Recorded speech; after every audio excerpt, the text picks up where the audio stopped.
Nine, 8, 7, 6, 5, 4, 3, 2, 1, 0.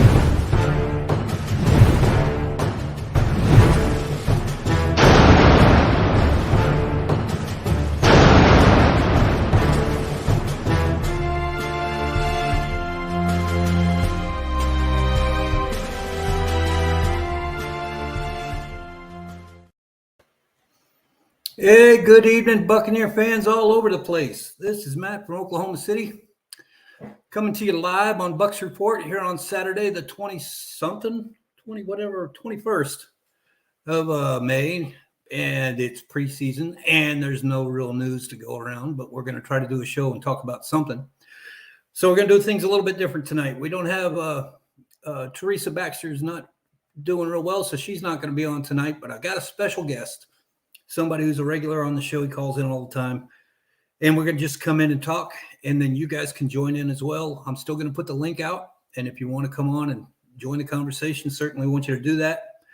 It's going to be a free-for-all pretty much. Don't know everything we're going to talk about, but we're going to see what we can get done. You know this guy. He's from Worcester. That place over in England that's named after the sauce that we put on our hamburgers. At Worcester, something like that. His name is Slick. Here he is for you live. Boom. Live from England. Look at that. The world comes together over an internet cord. What do you think about that? Can you hear me, bud? Hey, man, I can't hear anything. Can you hear me? I hear you fine. Don't do that. Log out and try to come back. I'm gonna leave the show and see if you can add me again because I can't hear nothing. Okay. All right. The beautiful part of being interconnected, I suppose. Oh my gosh, what a mess. Every time you try to do something special, things get broke. I don't understand. What's his Mike Cooper? Break out the stakes? Yeah, I heard him too. I don't know. He couldn't hear me. So we're talking about something on the other side of the ocean, for goodness sakes. We'll let him come back and try to come on again. Hopefully he'll come back because I haven't really got anything else I can do tonight. That's terrible. We don't have any real news to talk about. We were going to talk about some topics. Here he is back again. Let's try to get this to work. How's that? Yeah. For some reason, I didn't know if you could hear me, but I heard you. They heard you too. According to AC, we could hear you. Everybody was working with you. I couldn't hear nothing. Oh, we're good now. So I shared the link. It died on me. Everything died. That happens, I guess. What do you expect? You're 1,000 miles away on the other side of an ocean. Absolutely. Okay. I got things going on here that Teresa normally does. I got to follow comments. I'm going to have to use both sides of my brain. This isn't going to work well tonight. I can just tell. So, oh my goodness. Whatever you need me to do, Matt. Whatever you need me to do. Just whatever you want to talk about. Okay. I was going to say, if you're a USFL fan, you're probably depressed because if you're a Buccaneers fan, you're probably a Tampa Bay Bandits fan. Sure. And the Bandits lost today. Yeah, they did. They went right down the field, 5 yards out. They couldn't do anything. I don't understand what happened there. That's crazy. But we loved it so much that NBC's got it running on replay because the game that's live now is under a storm warning. So they're re-showing the Buccaneers or the Buccaneers, the Bandits. And the pot-bellied coach, what's his name? Todd something or other. I know him from somewhere else. He must have a bad back because the dude's all fat-bellied, but he's not fat. He's probably got the big belly. He's got the big belly. Yeah, he's kind of goofy looking. But he tries, poor guy. They're 3-3. What could be more Tampa than that? 3-3. 6 games into a 10-game schedule. They're 3-3 now. So they're almost good enough, but not quite. I don't know how everyone else is doing though. That's the thing. I mean, I keep an eye on the Bandits, but I haven't really kept an eye on anyone else. So I don't know how The anyone. only team that's doing well is Birmingham magically because they're the home team. Oh yeah. They're undefeated, I think. They were last week. I don't know if they won last week or not. But that's the funny thing about this league that people are starting to wise up to it now. You've got 8 teams there, all sharing the same field, but only one home team because everybody else is New Orleans Breakers, the Tampa Bay Bandits, and the Generals, and the Stallions, and all that. Mhm. So when those games come out, nobody shows up. You couldn't give the tickets away. Nobody wants to be there. The crowds are gone. They've gotten to the point now where the networks are piping in crowd noise. So when they get a first down, you actually hear the crowd that's not there roaring, which is they're not saying it. They didn't announce that they were doing that. It's But like a Super Bowl season. It's crazy. They're trying to tell us it's like watching politics. They're doing this, talking one way, and your eyes see something completely different, but they're telling you that that's not what you see. You can't see that. That's not what it is. And they're doing that with the USFL. So next year they need to put the teams in the local areas where they are so they can develop a fan base, because obviously the only team that's doing well is the only one that's got anybody cheering for it. And there's not 1,000 people there when they do it. So it's not exactly working like they think they should. What is like in England, we have like multiple different leagues. So Premier League is like the creme de la creme. That is the place you want to be. Then you got the Championship, and they can still turn a good 20,000 people, 30,000 people to a game.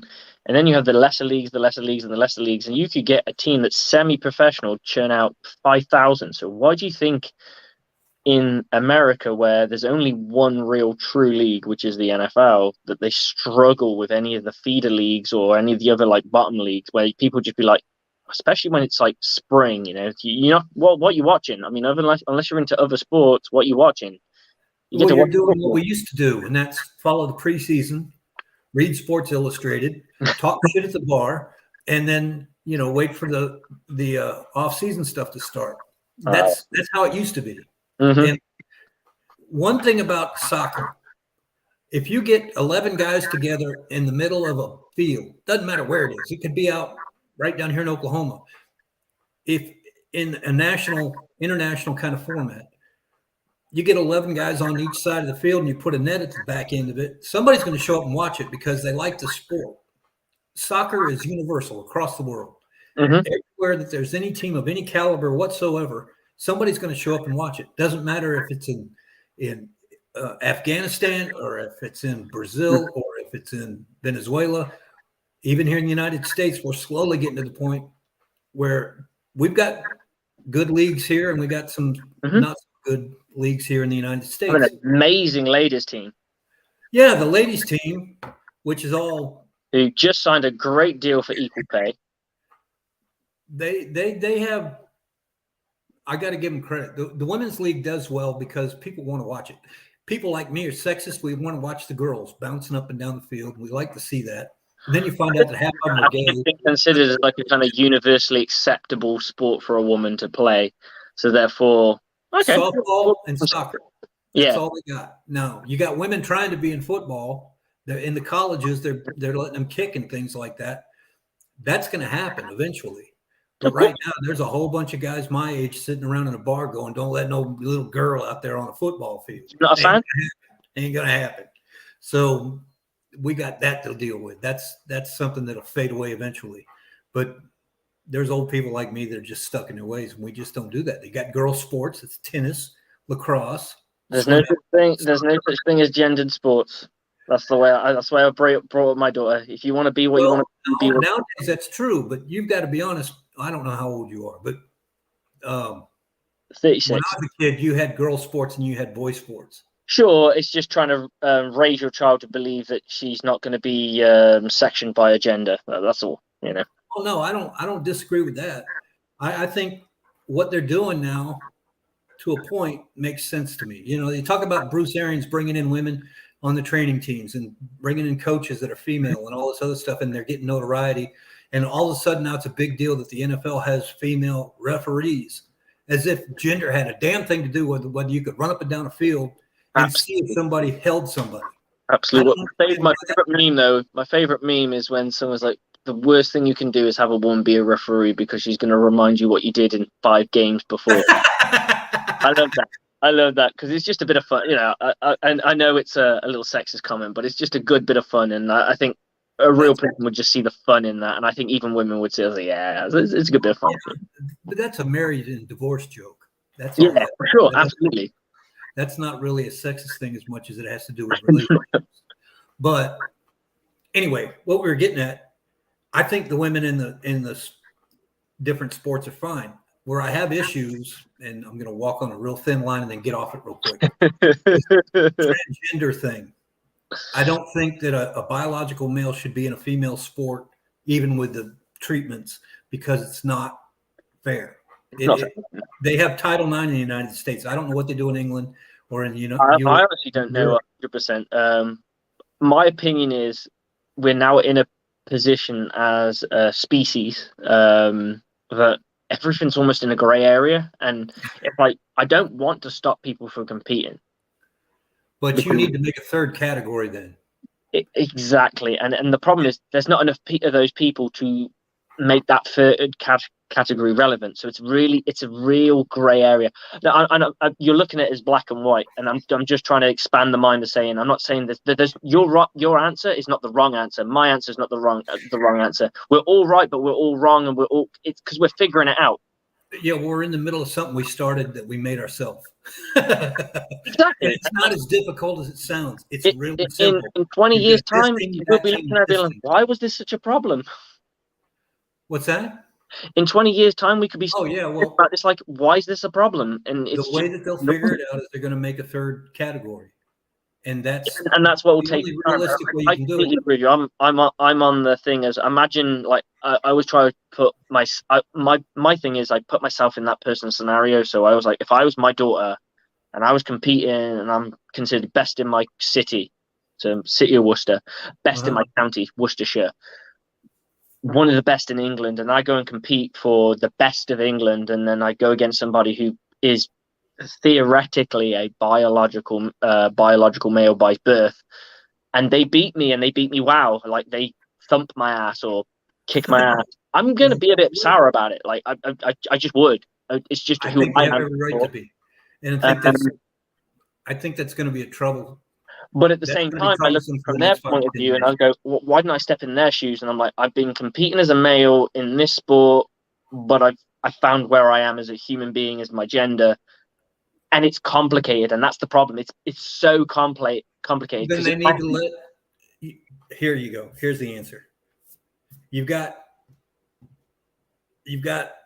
the option to not go where you think you need to go as far as taking all the medications and becoming female, because you know that that's going to discontinue. The answer to your question is that will stop you from being able to perform in sports. But it should. That's the question. That's the answer, though, isn't it? That should not be the reason. Like the fact you can't take the physical structure away from somebody. You can take away you can make them grow a beard or not grow a beard. You can make them have breast or not have breast. You can't put a skeleton and muscular structure of a man on a female and expect it's different. No, I agree with you, and I think we're going to hit an area here that's going to get me in trouble with the boss. So I got to stop this one.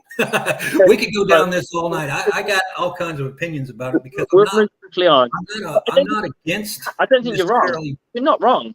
You're not wrong at all, because you're looking at it from a very black and white point of view. All I'm saying is it's very gray in the world, and I know you agree with me. We're just not ready for that yet. Do you know what I mean? It's like electric cars in America. Just because you don't make oil doesn't mean we're ready for electric cars. Just because you don't want to have gas stations doesn't mean that we have places for people to buy a $70,000 car because they can't afford it. And it takes time for people to get used to it. Come on, if you would have gone to somebody in the 1950s and said, in like 50 years time, women will be like big bosses, they will run companies, they will be big people in business, they look at you like you were insane. Like, why would you do this? They should be at home looking after the children. They should be cooking my dinner. But that was the attitude. That was the attitude. And we evolve, we change our opinion because we realize more and more, because we're constantly getting better. It doesn't mean anyone's wrong. It just means that person's a little bit more behind. And that's not a bad thing, because sometimes it takes the old school to realize where you came from. Well, yeah, but your old school eventually, like dinosaurs, dies off, and the new population is going to have different morals and values. Yeah, I'm going to be a dinosaur one day. I think I'm an open-minded individual. I'm going to come across as a nutcase. Yeah, but you could be an open-minded person. Doesn't mean that that everybody's going to agree with you. No. I mean, when you're looking at on the East Coast, for instance, in the United States, in New York, in that area, Washington, D.C., they're much more progressive thinking than anybody within 300 miles of me right here. But their world view is limited to the Beltway, the area where they live and they grow and they make their job and all that other stuff, where everybody's more like-minded because they're all progressive, because they think differently, and they don't have trees. They've got roads, and they've got super centers and malls and things that are all handy and nice. And you want to go out to eat, there's 75,000 restaurants you can go to. And if you want to go watch a movie, you've got options. In rural America, a bad thing sometimes, because in middle America, well, here in the middle of the United States, it's like a whole different world. You've got to worry about gas, because gas isn't right around the corner everywhere you go. You might have to go 20 miles between here and the next place you're going to go to find a place to fill up your tank. You might not get to see the movie of the month right now because you don't have time to go we call it taking a ride into the city. It's 28 miles. To some people, that's no big deal. To other people, that's like a major event. You're going to gather up the kids and the family, and load them into Winnebago, and we're going to go to the city. And we're going to hit everything. We're going to go to Target. We're going to go to and Costco and all of that. We're going to do all in one round trip. And while we're there, we're going to go stop at Applebee's and have an afternoon dinner or whatever, lunch at Applebee's, because that's what's there, instead of this little Ma and Pa kettle shop that's down the street from you over here. That's just a man and his wife trying to make a living. The environment you live in here. If you tried to tell people in Oklahoma that you have got to go to electric cars because that's the way it is, and you can afford it, you're gonna catch a lot of hell, because that's just not true. They don't have an electric vehicle that's going to replace. We lost him again. Come back. Where did he go? Now I got nothing. I can't talk to anybody. Wow. Well, that cut me off right in the middle of a great thought. I don't know what I'm going to do with it now. Teresa, how you doing? I see you in the chat down there. Here he is back again. Did you? Sorry, I got kicked off. I don't know what's going on. It has to do with being 2 continents away. 2 continents away. So anyway, what I was saying was, you had to drive. The world that Teresa Baxter lives in Atlanta, Georgia, and the world that I live in here around Oklahoma City, miles apart. They just don't go together. And you can't have a diesel truck replaced by any electric vehicle that's on the road right now. You can't have a diesel. But it will die before it gets to the next place. Yeah. And there's no place to fill it up. They try to get progressive in Shawnee, which is 11 miles the other direction, but it's the biggest small town around here. And it's got a Walmart. So that means everybody goes there. And it's got restaurants because it's got a Walmart, because everybody goes to the Walmart. But once you get away from that, 10 miles away, which here I am, 13 miles away, basically, the world is different. They have 3 electric car ports in Shawnee, in a strip mall that you would never know to go look for them there. Away from the building. You have to be at the complete back end of the parking lot to use them. So if you're going to go to Petco, which is a pet store here in that shopping center, and you want to have an electric car and fill it up all your shopping for dog food, basically, you got to walk across an entire parking lot to get into the store and leave your car on the other end of the building. and let it do its thing. And I don't even know, I'm not worldly enough to know how long it takes to fill up an electric car. I have no idea. I charge thought one? it take hours, to be honest. It takes me hours for my phone it takes about an hour for my phone to fill up. So this little watch takes 15 minutes on a rapid charger. This little high-tech little thing here charges this watch up on a magnetic connection. And it takes a fully dead watch and reloads it within a half an hour. And there's me with my wind-up watch. Yeah. And okay, so now you're talking about a car, and you're going to plug it in, and they rate them at 300 miles. I sold cell phones for many years. These things right here, they have batteries in them. The best charge you're ever going to get on a cell phone is the first time you charge it up. And every subsequent charge that you put on there is degrading the battery, because it's basically two chemicals that are bumped together when you plug it into a charger that boil. What happens when you boil water? Steam. What happens when steam goes after a while? You don't have any down because you get evaporation. All the chemicals in the battery eventually go away because of that exact thing. They have microscopic air bubbles in them, or microscopic vents that let it blow off the heat. In older phones, you used to feel them get hot. You'd be talking on them for a while, and they would actually get hot. It's not really hot enough to burn you, but people get excited about it. And they want to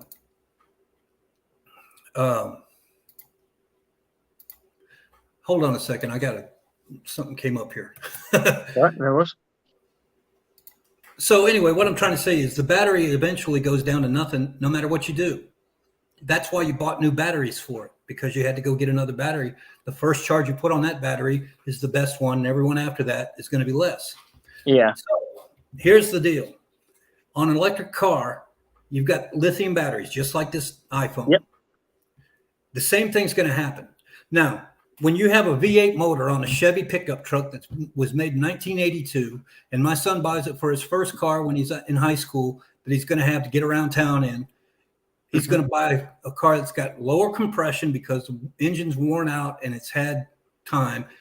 The suspension is loose because it's been driven for 150,000 miles and it's been beat down. The transmission's not as stout as it would have been because it's been shifting for 25 years. And you just know that's going to happen, but you can live with it because it's going to burn a little oil, and you can fix an oil filter or an oil seal. You can do minor things to it to keep that thing together until you get enough money to buy a real car. If you buy a used electric car 10 years from now, that most expensive component to that car is going to be that battery, because they are expensive as hell. That's why they cost $42,000 for the cheapest little tiny electric car you can buy is close to $45,000 US. That's insane. My first car was $1,800. I got a 69 Mustang with a 302. It was damn near perfect. The car was beautiful. I paid $1,700 for it. 3 years after that, a guy offered me $5,000 for that car, and it ran perfectly. Everything was good on it. It was a beautiful. And I beat it to hell because I was a kid, and I tortured it, and it eventually died on me. And I learned that I'm an idiot. That's what I learned. You do that with an electric car right now. Somebody buys one of these Prius or whatever they got now. Yeah. Rick Hughes owns one of these half electric, half gas cars. He's going to drive it for 4 or 5 years. He's going to turn it in and buy another one. Good for him. Whoever bought that one that he's got, it's already been charged 300, 400, 500 times. That battery is wasted. So when he goes to the car to turn it in or get it repaired, they're going to say, well, your battery cell is no good, and you're going to have to replace it to get one of those. It's so many amps, yada, yada, yada. A car battery in America right now costs about $100 to $150 for a 12-volt battery that's put in a new Jeep or a new Chevy truck. They're about $150 because of the way that they're built. If you get a battery that's for an electric car, it's going to be 12 times that amount, because then you have to replace all of them or none of them, because if you take one and you overload one cell and the other 3 cells are lower, the one that you're replacing is going to have more draw on, and it's going to wear that new battery out faster. So they're going to make you change them all out at the same time. In essence, you're going to buy a used car that you have to buy another half a used car to replace the batteries in it so it can be used for any length of time. Long story short, we're not ready for electric cars yet. The world is not ready for electric cars yet. And forcing us to buy them because they don't want to make oil is stupid. Now, what does that have to do with the Bucs? I have no freaking idea. How we got down that road, I don't know. But we're going to have to change gears. Have to go on to something different. Let's talk free agents. Let's talk about free agents. If I had my choice of free agents right now that are available, it would not be, you brought this up before the show. Yeah. Julio Jones, no. Julian Edelman, no. People have been talking about, well, he's been hanging out with Gronk. We need to get him. The man's got knees that are like Lego bricks. They snap, and they just don't work. The knees are gone. He doesn't need to go back. Julio Jones hasn't completed a year in recent memory to me that I can remember. And it's always something. He gets injured, and he's out 5 or 6 games out of the year. But he gets premium money. So why do you need that? I don't know. So who's your guy? I think our primary thing we should try to do is get Sue to come back. Okay. And the reason for that is we haven't got anybody behind him ready yet. That's that caliber of a player. No. We just drafted a guy. You can't expect a drafted guy to go straight into it. No, it's a mess. Also, people seem to forget the position that Sue actually plays in the team. A lot of people turn around and point out players, and they forget that certain players aren't DNs, that they're actually linebackers and such. Right, can you go to bed? That's my son. He's just come downstairs. That was kind of cool. A little family hour. We don't have He's snooping now. He's a Bucs fan too, so he's cool. That's good. Start him young. He won't know what this is. The old guy. He'll learn. So I got a couple here. We got Sue. I got Julio Jones. One reason only. Godwin doesn't have a timetable yet, so he's a viable pick. Buccaneers have a bit more money. Garland, he's going to be back in December. That's what I got Trey Flowers, who hasn't been signed. Used to be a Detroit Lion. Jared Cook at tight end, if people are panicking about tight ends. I got Hakeem Nicks from Chicago, who could fill in for the Sue spot, which I do think is a very good guy who could probably play a few years rather than just one. And then I got Sheldon Richardson who just finished at Minnesota, who could also do the same job. Probably not as good as Hakeem Nicks. Hakeem Nicks is a bit of a dude. Hakeem Nicks is pretty good, but I mean, he's not been signed yet, so I'm surprised. But I do think he is a younger Sue. Yeah, he is. But there's got to be a reason why he's not on a team. There's always a reason why they're not on a team, but I suppose at this point beggars can't be choosers. Well, I know we're not beggars, but we're at a position now that we can kind of cherry pick a little bit. We could cherry pick the kicker off of one of these USFL teams that just came on, the one that's playing tonight, who never was on the team to begin at the season. The Jeff Fisher, who used to be the Titans coach. He used to be the Rams coach. Yeah, he was that too. He made his hay though. 6-6, 8-8. They used to call him. Yeah, well, he had Steve Aaron McNair that made him look good for a couple of years, but he's got a unique situation in the USFL where he didn't start the season with a kicker. He didn't even fill the slot because he wanted to keep the kicker wasn't important, and he could use that position opening to put something else in there. And so the first 2 weeks or so that he was in the league, he never went for a kick. He always went for fourth down, and he always went for 2 points or more on a touchdown because he didn't have a kicker. So now he's found one, and the guy can hit from 57 yards and still have 10 yards left in him easily. And the guy came out of nowhere. Now, here's the USFL. It's going to be wrapped up here in 5 weeks. Subsequently, the regular season is going to start with the NFL behind that, right? Absolutely. So all the gold diamond guys that they got in the USFL, there's a handful of them. They're all going to get looks from the NFL. Some of them are going to get some shots. They're going to get a shot. This is going to be interesting to see what happens after this offseason is done and the USFL is finished. I'm curious as to what's going to happen morphing the two, because something's going to happen. USFL is going to have no talent left because the XFL is coming back next year. So now you got 2 summer leagues that are going. Yeah. And the NFL is going to take all the cream and put it on the practice squads. Yep. And all the jump. Some of them might creep into roster, but for the most part, you're right. Practice squad, because they're going to earn more on a practice squad than they will being on. You had the choice. They get $50,000 for playing USFL. They get $250,000. I think at minimum. I think it might be $300,000 to be on a practice squad. Right, and it's paid off week to week to week. So no wear and tear in comparison. The avenues these guys in USFL are going to get, the good ones, into the NFL at whatever level they get to, is going to be a substantial increase. And that's going to be cheaper for the general managers because they can get these guys. They've been watching them for 3 months now, and they know what they can do, and they can fit them right in. And they're going to be cheap because they're non-drafted free agents, right? Yep. Or all these free minimum. I think some of them will be vet minimum, because I think there's a couple of guys who have been in the league, but that's more just quarterbacks, I think, more than anything. Quarterbacks, running backs, wide receivers. A lot of these guys practice league kickoffs or cast-offs that are in the USFL. They were on a team or several teams in the NFL. Around a little bit. But they're going to get another chance is what I'm getting at. And general managers are going to be looking for them.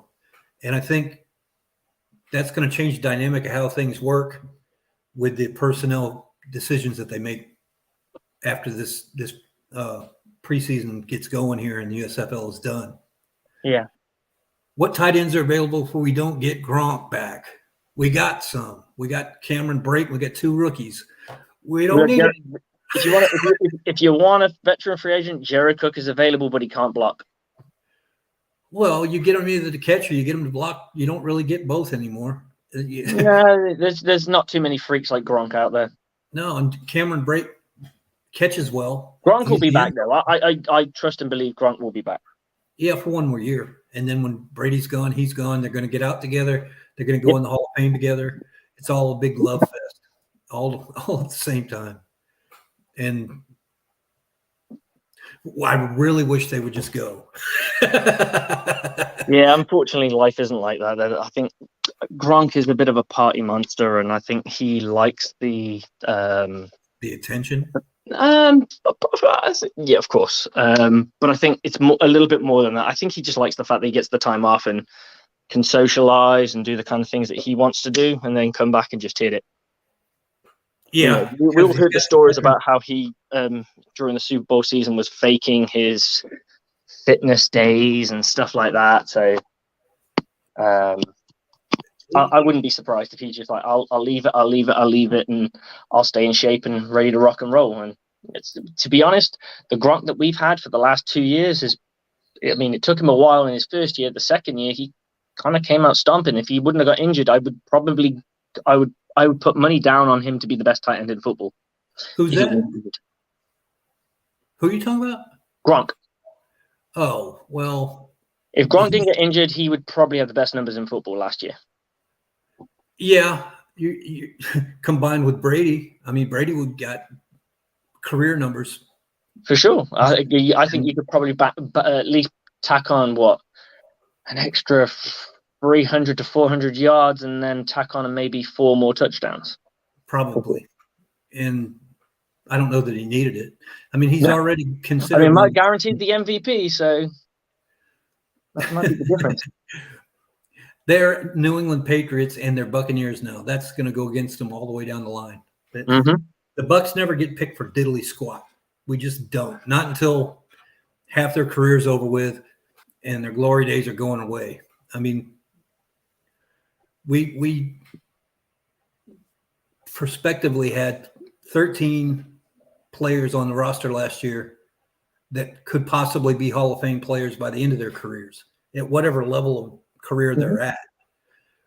Many of them should have already been Pro Bowlers every single year they played, and last year for sure they all should have been, and when they didn't get picked because they're Buccaneers, and that happens with every single roster we get.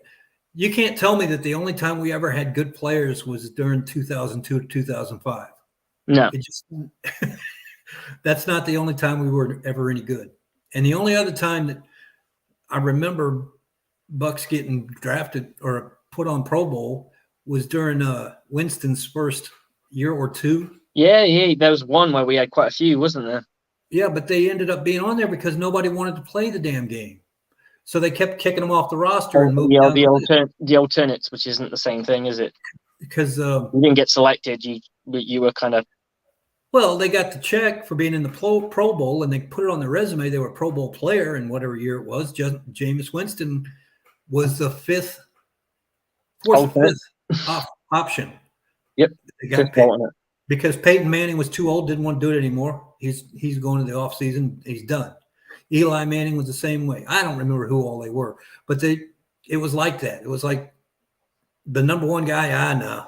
The number two guy, he's injured, not going to do it. Number three guy, well, he's in the playoffs and he's done. Number four guy, Jameis Winston. Well, he'll draw some tickets, put him on, and they do it. And now he's a former Pro Bowler. Was he ever a Pro Bowl player? No. I don't think so. No, it was his rookie year as well that he got the Pro Bowl shout. Right. And he went completely downhill. So, yep. I don't know. The Pro Bowl's kind of a messed up thing to me. I don't like the way the popularity contest. I think everyone kind of knows that to a degree. I mean, there's sometimes you look at you can put it down to. I think Pro Bowl should really come down to raw stats. What did you do in the game? Like what did you do? If you can turn around and say, I did this, I had this many this, and I have that many that, then yeah, you're a Pro Bowler for sure. Is that fair to a player that's like, we'll just use the name Mike Evans. He's a rookie and there's no quarterback here. So he gets good numbers, but not great numbers. It doesn't show his full potential. It just shows what was available to him because the quarterback sucked, right? Mike Evans is disliked because he's only good at one thing that he's the master at. And this is just only my opinion. I'm not saying I think anything less of him. Mike Evans is probably my favorite player on offense. Mm-hmm. Lavonte David is my favorite player on defense. Mike Evans is the master at what he does. No one can match him. No one decides he's going to go out and get the ball. He gets it. You took the ball up to Mike. Mike has had. Let's go through what Mike has had before he had the GOAT. So he had, like, people say Jameis Winston is a terrible quarterback. Okay, fine. I'm good with that. I can live with that. That makes Mike even better. Yeah. Because he got 1,000 yards with Josh McCown. He got 1,000 yards. Fitzpatrick. With Josh McCown. Josh McCown, Fitzpatrick, Mike Glennon, Jameis Winston. Yeah, he got 1,000 yards. That's what he got before he had 2 years with the GOAT. 1,000 yards with Josh McCown. That's the one that gets me. Mm-hmm. I don't know. When you got talent, Patrick never played the whole year. He was only a one or two time, 2 or 3 games, and then back on the bench. I got Adams. Adams didn't even get going, and Adams had what people call the boat, the best of all time, in Rodgers. Yeah, it took him a while to get going. Yeah, it's just weird. I don't know. I think a lot of getting in the Pro Bowl has to do with the press coverage, whether your team actually was a good team, and if they like you. They have to like you. You got to have a social media presence as well. And I think Lavonte David is probably the worst for social media presence because he has no social media presence because he doesn't care about that stuff. He turns his social media off during the season. Mike Evans does a lot for community work. I think that's why he gets a little bit recognized. I think that his biggest problem is he has up and down games. He has games where he explodes and he has games where he's quiet, very, very quiet. Yeah, especially against New Orleans. For sure. His game against New Orleans is terrible. But Mike is Mike, and I just don't think you can take anything away from him. You can't have that consistency and be considered a so-so player. He is definitely a top 5 guy. I think people look at the route tree, which is probably the biggest thing when it comes to a wide receiver. What can you run in the route tree? And he is more limited. His if you were looking at on our team, you were looking at wide receivers who are probably the best route runners. It's Chris Godwin. Yep. Chris Godwin, without a shadow of a doubt. And I think one thing I've always learned about Tom Brady is he likes his wide receivers to be at a certain spot. And where they're supposed to be. Yeah, he doesn't want to think about where they're going. He wants to have the same brain with them. It's a 5-yard slant. It's bang, bang, bang, bang, bang, step, bang, bang, bang, ball. Do you know what I'm saying? And Mike Evans doesn't play like that. Mike Evans is you sling it up top and I'll come get it for you. And you could see it. And for me, this was like the big highlight for it is I don't think having Tom Brady has made Mike Evans any better. I think his stats are worse from a receiving the ball. His touchdowns are great. His touchdowns are all-time high. You look at his yardage, he's scraping 1,000 yards, whereas before he was dominating 1,000 yards and plus, and then some. Well, he had to share with Antonio Brown, and he's got to share with absolutely, Gronk, and he's got to share with. But because Tom Brady likes his route runners. Tom Brady likes the step, bang. If he's got 7 receiver options, he's going to hit all 7 of them and 2 that never come in the game. Absolutely, I agree with that. And but what I'm trying to say is, you could see it in the LA game. And I said to my wife when I was watching the game, I said he just needs to sling it, just sling it Mike Evans' way. He will come down with it. Just don't be scared. Yeah. Sometimes I think he thinks it's a 50-50 ball if he throws it to Mike. It's not a 50-50 ball if you throw it to Mike. It's a 80% to 90% ball if you throw it to Mike. Trust him. And you could see as that game went on, he went more to Mike, more to Mike, more to Mike. And it's almost like it clicked. And that's when we started to have those big, like the bigger drives towards the end of the season. It's almost like I said to my wife, the Buccaneers right now just need to go for it. Just don't worry about getting sacked. Don't worry about anything else. Just play reckless, play risk it, no biscuit. Because right now we're playing don't risk it because we're scared of losing the biscuit. Yeah, and that's Brady and Byron kind of thinking that way.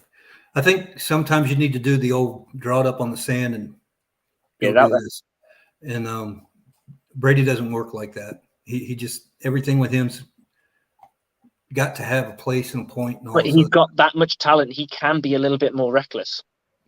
He's good enough to where he could say, just find an open spot and he knows where it is. Absolutely. I swear I'm going to kill this cat before. I have no pet. I'm just going to. I have a son. My God. So what was I talking about before I was so rudely interrupted? I had a thought, and Mike Evans and Tom Brady throwing reckless and doing backyard football kind of plays. He doesn't do that. He doesn't work that way. Everything's got a point. And the thing about Arians' offense, as far as I understand it, is there's option routes. Mm-hmm. And so that means that depending on what Brady sees, Mike Evans or any receiver has to see what Brady sees in order for it to work. Because if you see it differently, that's what happened the first 6 games of the first seson that he was with. Absolutely. When they turned around and said Tom Brady got picked and Mike ran the right route, and then this person did this and Mike read it wrong. Right. They were going the wrong direction and not on the same area. That's why you have audibles, though. That's why you turn around and call something out and say this, and it means something to everyone else. Well, what ended up happening is Brady put in a play that him and Gronk used, where Gronk would recognize something in the defense, whether it was a blitz, and he could just run away from it out into a quick route. Yeah. That's that. Was it the Dallas Clark play they called it, where they used to use wait for the defense to make his move, and when he saw the defense going you go and block somebody, and then just for 2 seconds, and then you get that bite, and then over the top. Take off, and you're in a pocket, and he just turn around and do a button hook, and Brady would throw it to him. But that wasn't in the playbook. That was something that him and Brady had put together, and it was an escape valve. And I think that was one of the reasons that you talked about Evans scraping by to get 1,000 yards. It's because there was so many of those Gronk Oh, safety for room sure. kind of formats out there that those two guys know, and it doesn't matter what anybody else on the field does. Those two guys are playing their own game. They're like locked in. Right. And so there was an awful lot of times where Brady just took advantage of that and did it. And that's one of the things I really wish that he was more in tune with more of the other players. But you're not going to get that way when you're doing he's basically a mercenary now. He's coming in, he's doing a year, he's winning you a Super Bowl or getting you to the playoffs, and then he's out of here. Maybe. I don't know. Perhaps. No, I'm coming back. I mean, what kind of bullshit is that? I can't stand it. You're either in or you're out. Give me 3 years on paper and give me 3 years on the field. That's what I get where you're coming from. I think it's just when you have veterans of that age, I think there's a lot of thought that goes into it. I think it's not just like if you've got a guy who's in his 20s, yeah, he's going to give you his 3 years. But you got a guy in his late 30s, or in Tom Brady's case, there's too much going on in the mind. Like, you got to remember, Gronk got beat up a lot, and he took a big lick during our season where he got punctured lung and multiple fractured ribs. That probably reminded him why he retired, and he was like, you know what? That was Brady's fault. Brady turned him. Yeah. Tom Brady led him. He led him, and you could see the how bad he felt when he saw him Brady, go down, and he was like, "Shit, that was me." He knew what he did, but he put Gronk on a gurney, and he got his lungs punctured for him just by putting him where that ball is. That's the one thing that Jameis used to do that pissed me off all the time is he would always hospital passes. Yeah, or he'd throw the ball instead of vertically down the sideline, he'd throw it this way. And so when Evans went up to get it, he couldn't. There was no chance of him coming down and having any yard after catch because he'd be lucky if he could get 2 feet down. Based on the way the ball was going, again, that's another thing why people kind of sleep on Evans. Evans doesn't have much run after catch because he was a get up, climb the ladder, pluck the ball out of the air, and land on his ass. And he's a smart player because I've seen him do it. I've seen him get the ball, and he realizes, you know what? I got guys about to smash the living daylights out of me. Why not just go down? Yeah, I got the first down. That's all we needed. Yeah, and live to fight another down. People want to see the fight. I've seen games where Mike Evans has fought. I think even with the Tom Brady season, there was one where he just fought and got the touchdown. It was a thing of beauty. But that kind of thing can get you hurt, and then you're out for the season. And he's too old to be doing that kind of stuff. His hamstring history is what kills me. For a guy that gets no yards after catch, he sure can't run very well. He goes up, he catches the ball, he comes down. If he tries to do anything else, he's out for half a game or whatever. Mm-hmm. It happens every single year. He gets some kind of hamstring problem. He'll stay in the game, but he's not vertical at all. He's only going to go so far and catch the ball and drop on his butt, and that's all he can do. Mm-hmm. And I guess that's him. So, but he's a master of it, huh? He's a master of that, though. He's a master of that comeback. He got Johnny Manziel in the NFL. You realize that, right? I think Johnny Manziel was genuinely talented, but yeah, I do think Manziel got to be a number 1 draft pick because of Mike Evans. It's obvious because when he got in, I think he would have still been drafted, though. I don't think he'd have been as high because they would have seen. No. I don't think he'd been as high. I think he'd have been a second rounder. Yeah, and he's lucky he was even in the league as long as he was. I just don't think his heart was in playing football. I think his heart was into the Budweiser. That's what he wanted. Yeah, absolutely. The women and the beer. That's what he was after. And he's not the first person that ever happened. Kerry Collins was like that. He was a really good quarterback in college, and he got drafted. I think he was in Carolina. And the guy was an alcoholic. And he finally had to come to face that. And the rest of his career, he was always battling what alcoholics go through. Yeah. And that's sad. But if you can say an awful lot about people that are, well, he's just an old drunk. Well, if you're not an old drunk or you've never known an old drunk, you have no idea what an old drunk goes through when they try not to be. And what happens to your body and what happens to your brain and how your mind, uses information when you're going through detox and that kind of thing. It's an ugly situation. And if you're ever, if you ever know somebody that's going through that and you don't judge them, you just kind of watch it and see what happens. It's hard to believe that you could be an NFL quarterback and be an alcoholic at the same time and go through what they go through, to get off of alcohol and stay off of it and not have the temptation to go out and get drunk again and all of the things that go with it. When you're a big star and you got money and you're not married and you're just going out and picking up girls and all the party scene that you go to, it's a difficult place to be. And I don't know how he did it. He managed to be in the league for a few years, and you got to tip your hat to it. The guy he turned himself into somebody. He ended up being a really good journeyman quarterback, second string bench player, but he was very good at it. And it's remarkable that he was able to do that, honestly. Anyway, that's how that went. So, well, here's the thing. The only person who's commenting is Teresa Baxter. She can't talk, so she's typing.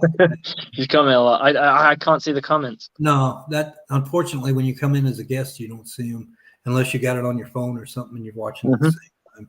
But she was giving me credit for her first car was a 72 Gran Torino without power steering or brakes. Oh my God. Kids today wouldn't know what to do with that, especially if it was a standard 3 on the column and they would have to clutch and everything else. Oh God. No. Oh, yeah, that's normal over here. We have You guys have little roads though, right? You don't have super highways in England, do you? Our biggest is like 4 lanes. But it's not from coast to coast or tip to stern, is it? Our motorways. Everything I've ever seen on TV when I'm watching shows that are based out of England, it's all little country roads. And no. We have proper. We have like your highways kind of thing, for sure. Yeah. I would never know that. Do you guys use miles per an hour? Huh? Do you use miles per an hour on your motorway or your highways? Yes. What's the top speed? Well, in some states like Montana, it's 70 or more, depending on the weather. Yeah, it's 70 here. It's 70 here. And in Oklahoma, it's 70 on the main highways, and then on the toll roads that have less traffic, it's 75. Okay. So, yeah, it's 70 here, and you usually get 3 to 4 lanes. Well, that's Americanized. I was under the impression that there really wasn't any super highways in Europe. Now the autobahn in Germany is like insane. That's like 90 miles an hour. Autobahn is why we have interstates. Eisenhower saw the Autobahn and he said, "You know what? We should build that in the U.S." And he got rid of all the U.S. highways like Route 66, the one that's famous from the song. Yeah. It used to go from Chicago to L.A. Well, when they put in I-40, which is what's here, Route 66 is north of me about 17 miles. And I-40, which replaced it, is south of me about 3 miles. Well, the interstate from I-40 goes from, I think it goes all the way to New Mexico, and then it turns into something else.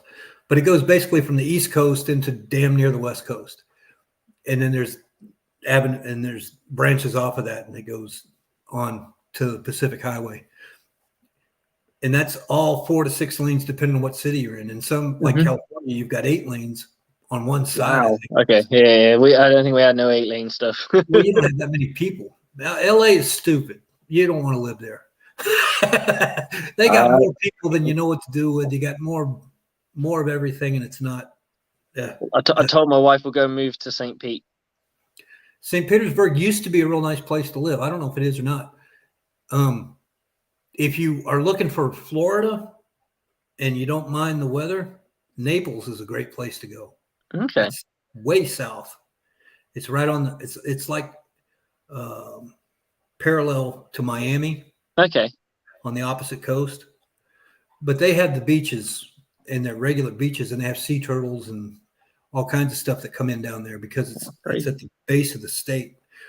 Tampa's up in the center, That's why it never gets any kind of hurricanes, is because they either come across the Everglades and go through the Gulf, or they swing up the east side of the state up towards Jacksonville and go to up into North Carolina and that kind of thing. Mm-hmm. But Florida, for some reason, that little sweet spot that you want to be in the safest port in the whole damn state, it's always Tampa Bay. Always has been since the Pirates, and it still is today. Even if a hurricane's coming straight at you, for some reason it just dissipates and falls apart. So it's not nearly as bad of a storm when it gets to you as it would have been somewhere else. If they go up the Mississippi River area, they hit Panama City and they hit New Orleans and all of that. The Mississippi Delta causes a lot of trouble. That's because of the warm water there. That's where the Gulf Stream starts. And if you follow the Gulf Stream, it's away from Tampa Bay, but it comes back towards Florida down around Naples. And the stuff that comes with that, the wildlife and things, it's a beautiful place to go. You should vacation there at least a little bit and take some time to get to know the area. It is gorgeous. Sanibel Island. I've been to Tampa, but I didn't survey the area very much, to be honest. It was a lot of drinking involved. Yeah, well, Naples is way south of Tampa. It's we did Orlando for my honeymoon when me and the wife got married, and then we did 2 days in Tampa. Well, that's normal for honeymoons and that kind of thing. Yeah, it was good fun. It was good fun. I wouldn't have a problem with that. That'd be a good time going to. We're coming back. We're coming back. We're doing our decade. We're going to have our decade, and we'll be back. 2024. You won't even recognize the city. It doesn't even look anywhere like you did. I don't know if I can remember. See, there's a lot of drinking going on. This time there'll be little children, so I won't be able to get in quite such a state. Well, it's pretty wild. You can still go to Disney World. Oh, for sure. And we're coming during Halloween because we're big Spooktober fans in this. Oh, that'd be good. Universal Studios was always fun. Yeah, I like Universal Studios more than I did Disney because Universal Studios was a little bit older group. Yeah. They did that Halloween Horror Night kind of thing. That's what they did when we went there. They got the hotel of the hotel that's based on Rod Serling's Twilight Zone. Yes, that's the one. The bottom falls out of it. Mm-hmm. You're in the elevator and the bottom falls out of it. Yeah, we did that. It just opened when I went there the last time I was there. That was a long time ago. But that ride just messed me up because you actually hit zero gravity for a split second. You're floating. And that's when the camera takes your picture, People's hair is all standing out like they're out in space. Yeah. And the way they did it, you go up. You got all the buildup going into the thing. It goes up, and it's no big How's deal. your little story about how haunted the place is and that kind of thing? Yeah, and then the elevator just drops, and that is something you just don't like. Your body doesn't like free fall. It's no good. I don't like being dizzy, so like my daughter, she's like, spin me, and I'm like, oh my god, I feel sick just looking at you. Yeah, right. No, it's not a dizzy thing. This is a straight up vertical up and down thing. Yeah, I've been on it. And then the opening comes up. I'll see if I can find some pictures, but I'm pretty sure I've been on that. Yeah, I forget what they call it, but it was based on the Twilight Zone, and yeah, you did go in, and they had little ushers and butlers and things that were kind of creepy looking, and as you walk through it, because they got you cattle lines going back and forth, back and forth, back and forth. Anyway, now. When I was there last, that was brand new, and that was probably 1986 or 7. So, so just after I was born. Yeah, that was a pretty cool game. What does this say here? He's saying Disney is $100 a person if not counting parking. Oh no! How does a family afford that? How does that happen, man? They save up for years. Oh God, no! My dad was part of the Tampa Tribune, which is the local paper, was a Tampa paper, and so he got passes to Disney World. They just gave it to him as part of the employee perk or whatever it was. Yeah, I went to Disney World the first week it opened, and we went when the first week that the Space Mountain was opened, and we went all these special things. And it was back before they put all the Disney stores in Disney. They used to have on the main street in Disney World, they used to have places like full of antique pinball machines and a magic shop and a this and a that. They turned them all into like Disney memorabilia crap. But back when they first opened up, it had some really unique stores in there where you could buy really cool stuff to take home. We used to get vinyl masks and things like that. Cool. But that part of it wasn't as commercialized at that point, and it was a great place to go. But I had no idea what the cost was. And then when I got older and my dad wasn't the guy putting the bill and I was going myself, we used to get Florida. If you have Florida driver's license, you get a discount. But from what I'm reading here from this rich fella, who apparently is not as rich as he might want to be because of the cost, he's like me. I haven't been there in years, and I don't fault you for that. I've had a look to go to Disney and all. No, they got more than one park now, so they got a fair few now. And then to do the Universal Studio stuff, it would probably cost my family. I'm trying to do it in dollars, about $2,000. Wow, I can't do that in my brain. $2,000, roughly. Wow. See. That's like it's once a day. That's like it's once every 5 years. Yeah, it's a lifetime family thing. That's what they're trying to pitch it as now. But back in the day, it was an amusement park. I think it's like when you guys talk about if you were to go to France or you came to England or Italy, you know, that to you guys is probably considered like a once in a lifetime kind of holiday. To us, it's going to Italy is nothing. Yeah, you just hop on a bus and catch a train. Maybe not even a bus. Like the plane ride's going to cost you maybe $150 per person. Huh. If that. For you guys, it's going to cost closer to $1,000. Oh yeah, because you got to cross the ocean. Yeah, exactly. Plus you got to get to the port. You either got to get to Miami to catch a cruise, or you got to get to New York to catch a LaGuardia to catch a plane. And I mean, they don't fly from Miami to England. I don't think. I think they fly from Miami to New York to England. You can fly Orlando to England. You can. Yeah, because that's where I came from. That's how I got it. I went there. I went from Manchester Airport to Orlando. All in one shot. All in one shot. 7-hour plane ride. No. I just slept. Man, I couldn't do that either. I can't do. Used to fly from Tampa to Atlanta. And I think that's 2 hours. It sounds like 2 hours, yeah. Yeah, and you can go from Tampa to Dallas. That's the distance between England and Germany. Yeah, it's not that big a deal.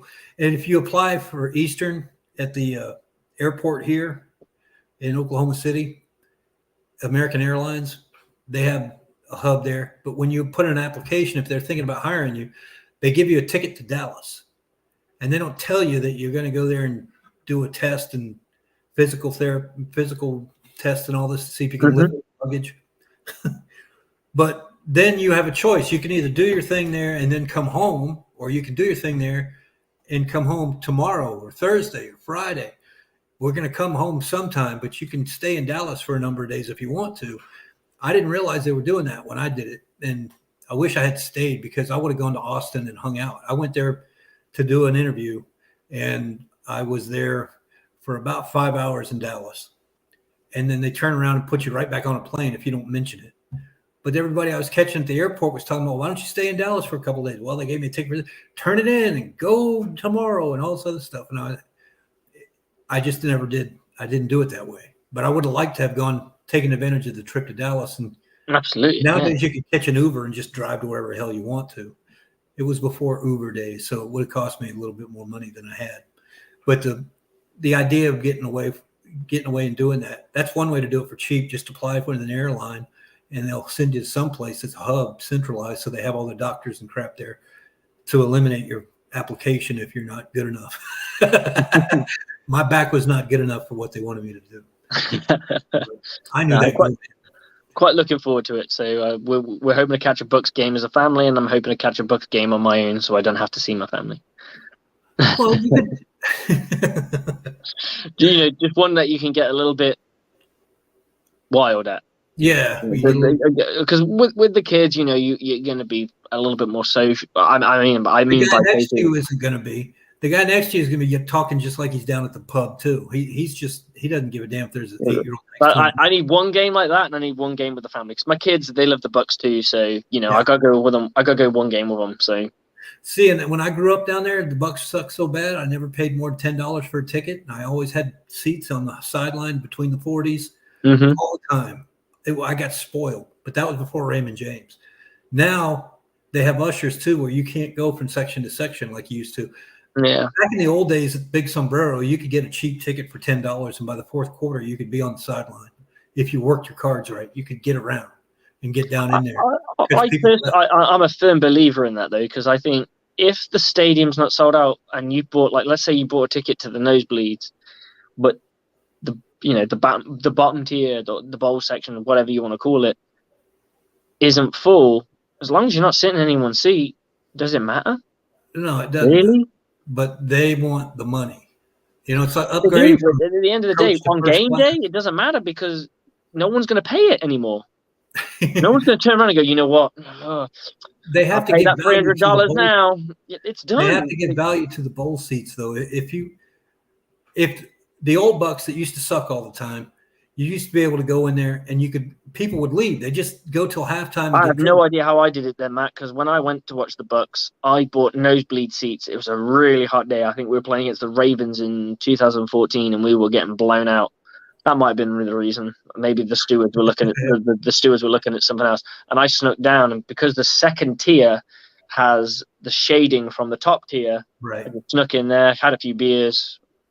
It was the least I've ever drank at a sports event. It was insane because it was so hot. Usually I'm supping, you know what I'm saying? I got my lip round. My lip is constantly like this, you know what I'm saying? But it wasn't that day. I think I had like 2 beers the whole time because I just couldn't drink. It was so hot. Yeah. Well, that's Tampa. That's Tampa. That was our first. Like Orlando was like soft. Real soft compared to that. That was heat, and later on we found out my wife was pregnant at the time, and she was throwing up on people. Projectile vomiting because she was so heat deprived, so overheated and stuff. She just vomiting, and really surprised she wasn't admitted to hospital, to be honest. But yeah, we found out when we got back that she was actually pregnant the whole time. Wow. Well, how about and she just thought she was hungover. We went to Ybor City and had a party, and Ybor City will get you in trouble. We crawled to the stadium, stopped off at the I think it was a Burger King, filled up on there, and crawled our way to the stadium, and then just died in the seats in the heat. Yeah, people don't realize how alcohol is bad for you in the heat. And people like to drink, and they get drunk, and then they get dehydrated, and then they have kidney stones, and they get all other kind of problems that can happen. And all because of the fact that they think beer is helping them out. No, I know beer may help me out. I'm well aware. But it tastes good nonetheless. Yes, but you should drink a beer and 2 glasses of water and then a beer. Yeah, absolutely. Water, because it just sucks. There you go. Public health warning from Matt right there. Drink 2 beers before here's a guy who moved to Arizona. 2 waters before you drink a beer. Well, they're advertising that now on the advertisement for vodka and stuff. They're like, don't forget the water, and they're telling you, you don't drink alcohol straight all night long. You need to drink some water to keep your body in shape, and it's responsible drinking. And the manufacturers are starting to promote that in their advertisement, which is kind of shocking. No, they don't do that over here. It's just drink responsibly. That's all we get. Well, I'm the kind of dude, I will drink a pint of water before I go to bed, and I drink a pint of water when I wake up, and that usually tends to cool me out. But cucumber's my trick. Really? Eat half a cucumber because of all the electrolytes and salts inside it is actually really good for your body, and the amount of water that's in cucumber is really good for you. No, there's cucumbers in it. No, it's not a steak. No. I like the cucumber dill sauce that they put on gyros or gyros or whatever. That's about as far as it goes. Okay. I'd like sweet pickles though, so I guess I love pickles. My son likes pickles too. He loves them. My son's went to elementary school and they had a pickle Thursday. It was a pickle and popcorn day. They had it every Thursday, and I they would love give it. them a big ass kosher pickle, Yeah. or they could get pickled chips, which was deep fried pickles, Oh, even better. and they loved those things. And they get Frickles, they popcorn call them over if here. they didn't want that. And the schools gave it to them all free. So yeah, they're into that. I love Promoting pickles. that healthy eating. I was like, where did you learn that? That's not from me. I don't know where you got that crap from, but yeah, they like pickle fries. Pickle And fries. that's I have to make them then. Sounds good. Yeah, I guess it's an acquired taste, and I haven't acquired it yet. You'll get there one day. No, I'm not striving. No, not your thing. No, nope. I'm good the way I am. But No, I think all right, well, look, man, it's already 9:15 here. I guess that's like 5 o'clock in the morning for you. Something it's like 11 minutes past 3. Still pretty so late. just 6 hours. Yeah. Okay. Got it. Well, that's not too bad. So your 1 o'clock kickoffs is 6 o'clock to us. So it's 5 hours. So it's dinner time. Yeah. How about that? So we have That's our like dinner. living in We watch the Arizona. game. In Arizona, you can get up in the morning on Sunday and watch a game with breakfast, and then you gotta your early game Mm-hmm. is 10 o'clock on the West Coast, and the late game starts at 1. So you can get done with everything and watch all the games. That's why they like that. That's why they like these international games, because they get an extra slot. Yeah, They get the morning slot, early morning slot. I can't watch a game over cornflakes. I can't do it. That damn thing comes on at 9:30 in the eat morning. the cornflakes, Matt. Just have the beer. It's fine. No one's judging you. I'm not going to judge you. I don't drink anymore, man. Okay. And I quit smoking 2 weeks ago. Yes, you did say you're on the Chantix, right? Yeah, and I Or haven't something had a similar. cigarette in a week. And So what's your vice now then? Women? Candy cane. Have I got yourself all a candy kinds of cane. flavors. This is a lemon. This is a peppermint. I got some other ones that are over there, raspberry and stuff. The pharmacy down the street Mm-hmm. has the old kind of candy canes where it's not just one flavor. They got like 1,000 different kind that you can get. Okay, cool. And they're 3 for $1. So a carton of cigarettes, the cheap ones that I bought, were like $60. So if you spent that $60 a week on candy cane, you can't eat them. It's just not possible. So you're good for the month. And I ordered I ordered something called Necco wafers, which you may not know about in England, but they're an old school candy that nobody likes but me anyway. So I can always catch them at the dollar store. And I got them on Amazon. I got a crate of them, 30 sleeves for $28 or something like that. And that's how I got through the first 2 weeks of Chantix and hand. You got to do something. Yeah. And, I can imagine. So I learned how to get over that, and now I have gotten to the point where I don't have those moments where I'm like, I need to go to the grocery store and get some cigarettes. Mm-hmm. My brain would tell me, you need to go get cigarettes. I don't have that now. So another month on the Chantix, and I should be purged completely. And I'm walking 3 miles a day. That's good. Yeah, I don't know how many meters that is, but it's a damn long walk. Yeah, you're probably walking for about an hour. A little over an hour. It's 24 minutes a mile. Yeah, that's right. So I'm doing pretty good. My doctor was kind of shocked, but that's what this little watch has, a map your walk kind of. Yeah, like stephometer kind of thing. Yeah, and it hooks with GPS. So if I go to the grocery store, I figured this out. If I go to the grocery store, it tells me how many miles I walk up and down the aisles, which is really crazy. I didn't realize how big our mall was. We got a shopping mall, which is real small by comparison to other places. But if you go from one end to the other and go into every store and just kind of. So you're just constantly browsing. You walk into a shop, they go, "Sir, can I help you?" I'm browsing. Yeah, that's it. You're like this. Hey, leave me alone. No, I'm trying to figure out, what's what and things like that. But yeah, I can do almost 5 miles in that mall and not even realize it. It's crazy.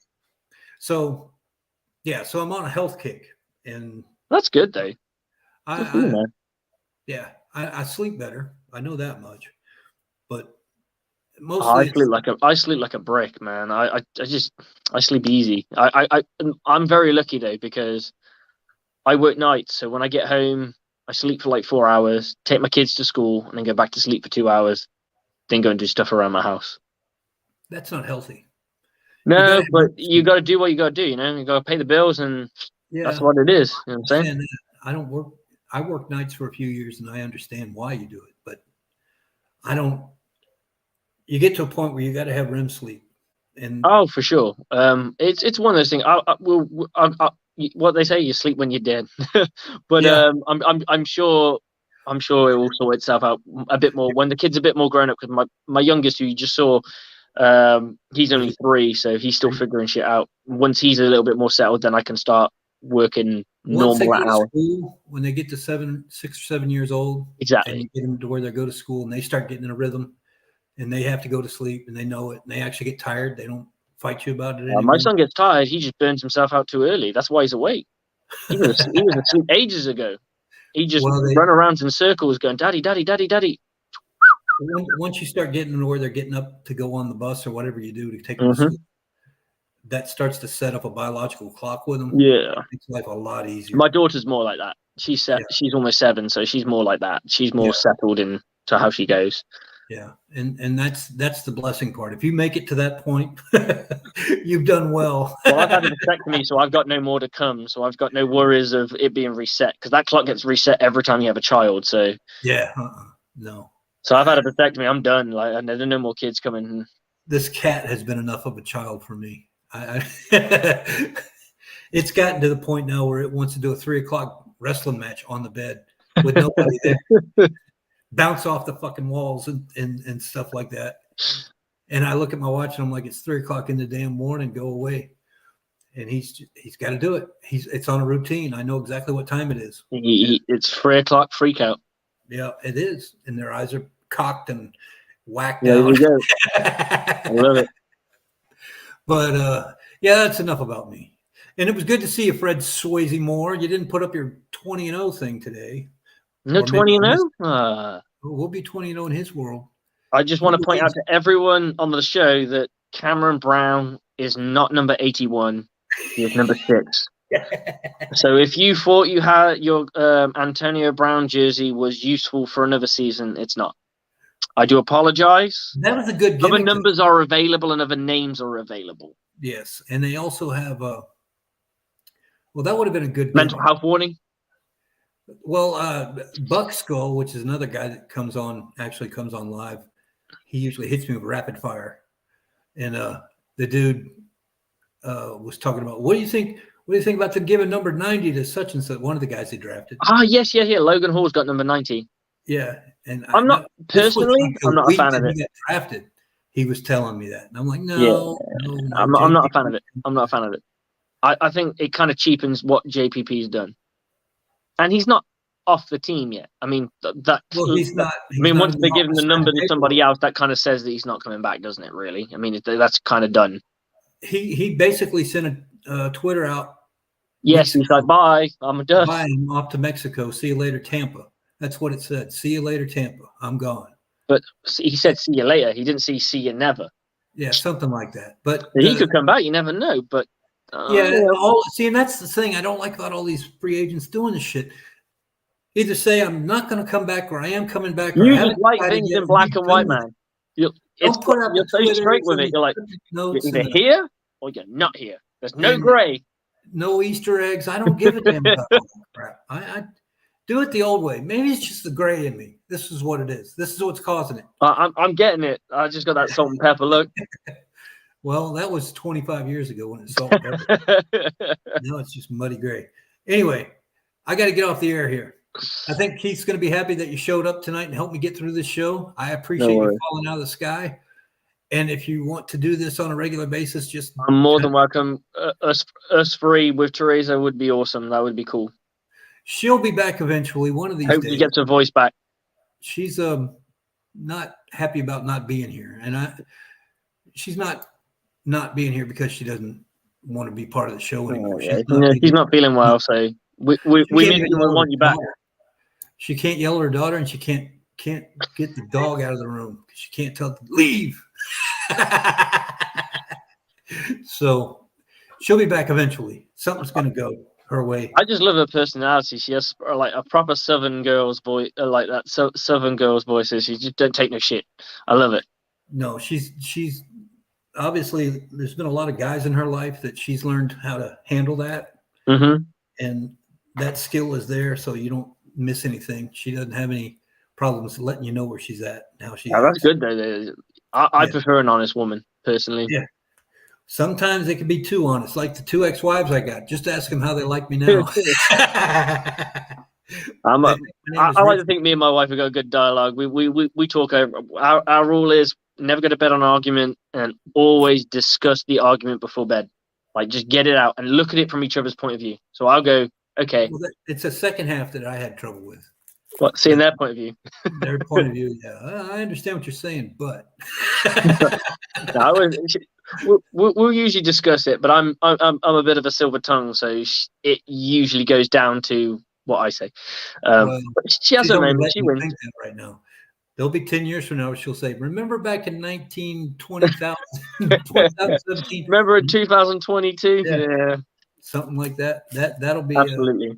Now we're pretty good. We try and sort it out. We try and look at it from each other's point of view and meet in the middle. That's our deal. That's our mesh, and it's worked so far. It's if you can do almost that, 10 years of marriage now. So yeah, if you can do that, you're in great shape. That's an art that is either lost or nobody cares about it anymore.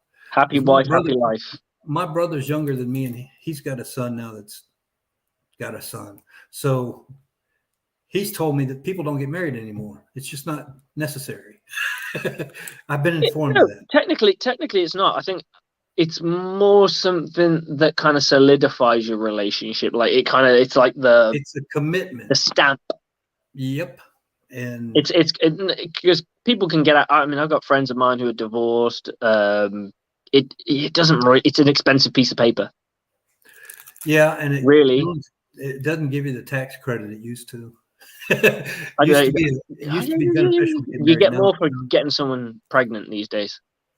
Yeah. Okay. I don't do that either. I can't. I'm done. I'm out. I met my neighbor yesterday that just moved in a month or two ago, and we're close to the same age. Mm-hmm. She's a widow, and she's a nice lady and all, but that's it. I don't want to go any further. She's like, Matt, why don't you come and help me? Matt, no. Come and help me plant my petunias. She has look after me during this hurricane.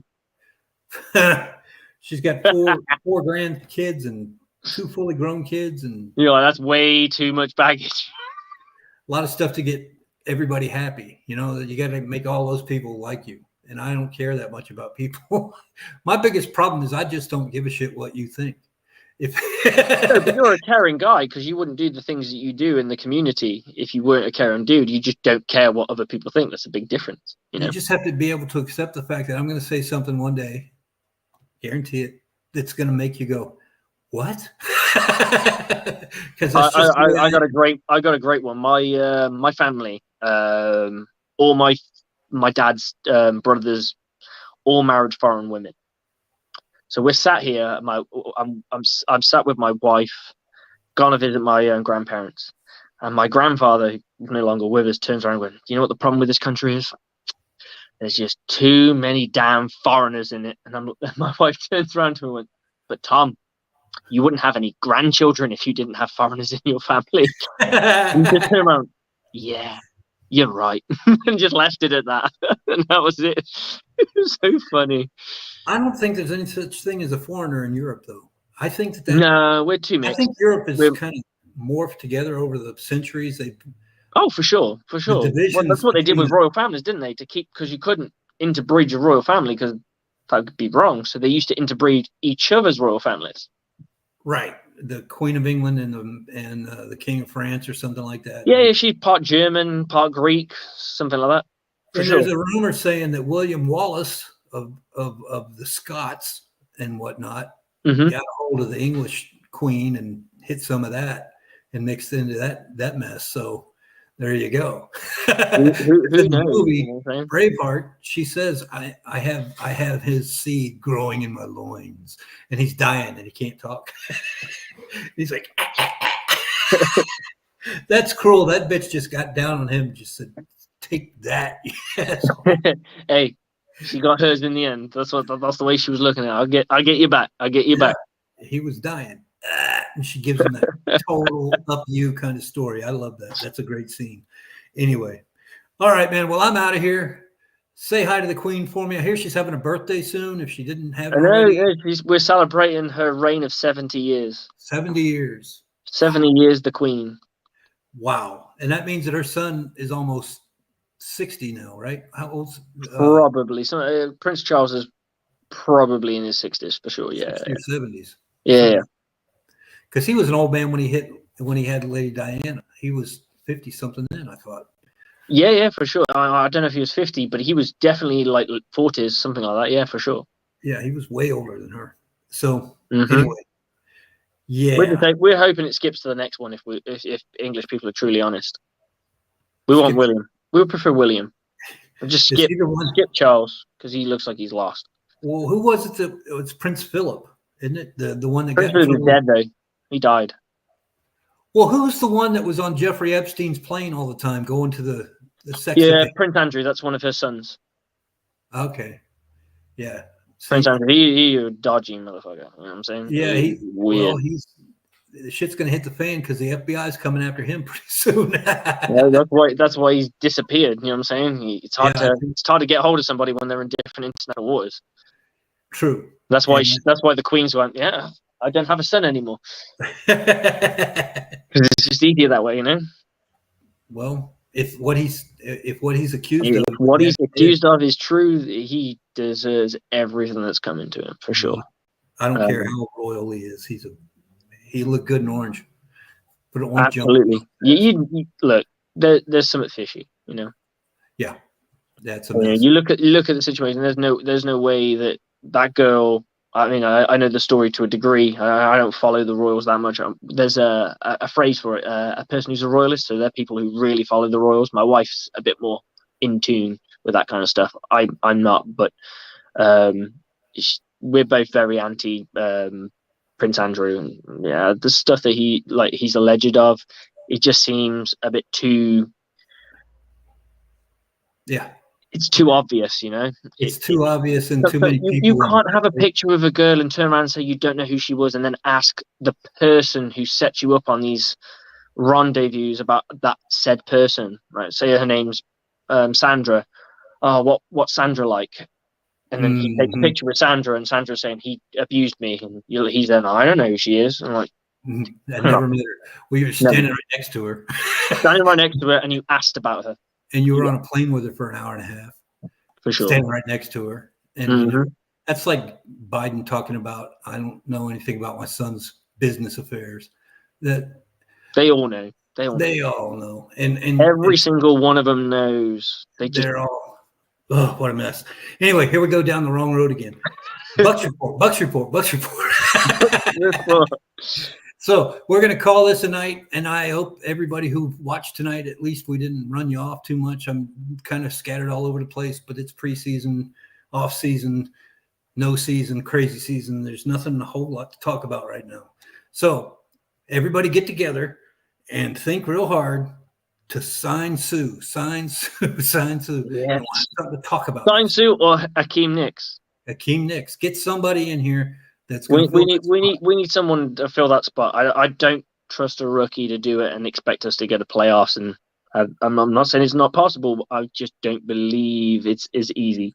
Well, if we got somebody like Hakeem Nicks in here and Trey Flowers, Hakeem Nicks, Sheldon Richardson, someone like that, or Sue, one of those four. I'm feeling a bit more comfortable. Yeah, and they would. I don't want Julio again. They need to take $8 million. That's the number. That's the number. Sue is wanting $9 million. That's the problem. Sue wants $9 million. How much we got? 12, isn't it? 12, I think. Yeah. Just pay him $9 million and be done with it. So let's get on with it. Does it matter? It doesn't matter right now, but it will. It will if we start looking at. Well, we're going to sign all our rookies if we haven't already. We've already signed them. They're done. Okay. So I don't know if that counted against the available 12 or not. The crazy thing is, by us trading down, we actually saved a shed ton of money. Yeah. And people want to know why we do that. Well, we do that because if you get somebody in the second round that you could have gotten in the first round, you got them cheaper. Oh, that's a story we didn't talk about the guy who came out and said that the Bucs did him dirty By getting them in the second round? No. There was a safety. I think he was taken by Minnesota. Uh-huh. And the Buccaneers apparently rang him up and said, "You're going to be our draft pick." And they traded him down, and he got took by somebody else. But there was one pick in between them. That was it. It's like if Minnesota didn't pick him, the Bucs would have picked him anyway. But he got so upset. He was like, there was a big thing about it. I can't remember the guy's name off the top of my head, but he was like the second best safety, I think, off the top of my head. And he got really, really upset. Like he said, "Oh, the Bucs did me dirty." And it's like, they didn't do him dirty if he got picked ahead of us. He got picked for more money. Look, at the end of the day, the way I look at it is, if you pick somebody else when you've promised somebody that spot, you've got that argument.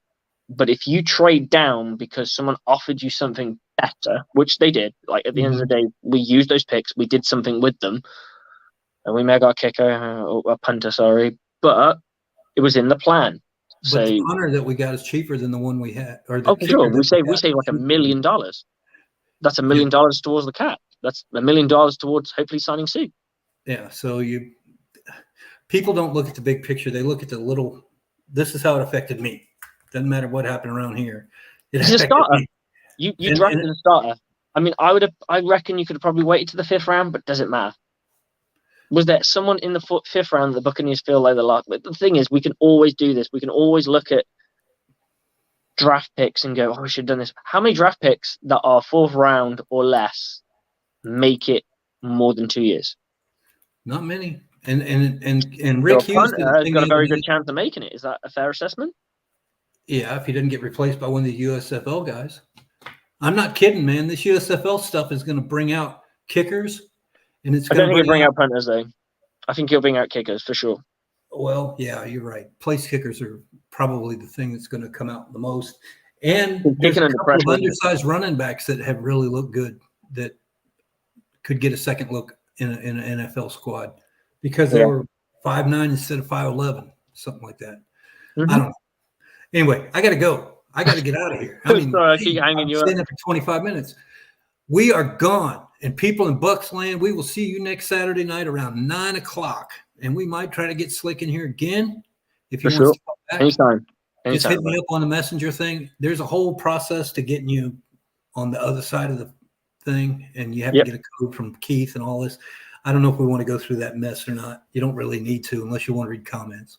But that's the big I don't mind reading comments. That's fine. We can go through the rigmarole. That's fine. Well, we have to coordinate because of your time zone and Keith is in Florida, so that's earlier than me. We'll figure it out. Don't worry. It's cool. Right now, we had a good show. Yeah, we had fun, and we'll get more structured next time, I swear. And Fred, no, I'm not going to go for it. Her name is Rita, and that's all I know. All righty then. Okay, guys. Well, this is the end of the broadcast. Go Bucs. Have a good night. And we'll go for another ring here at the end of this season, hopefully. And we'll get our 3rd. We'll be going this way. Like that. Oh, yeah.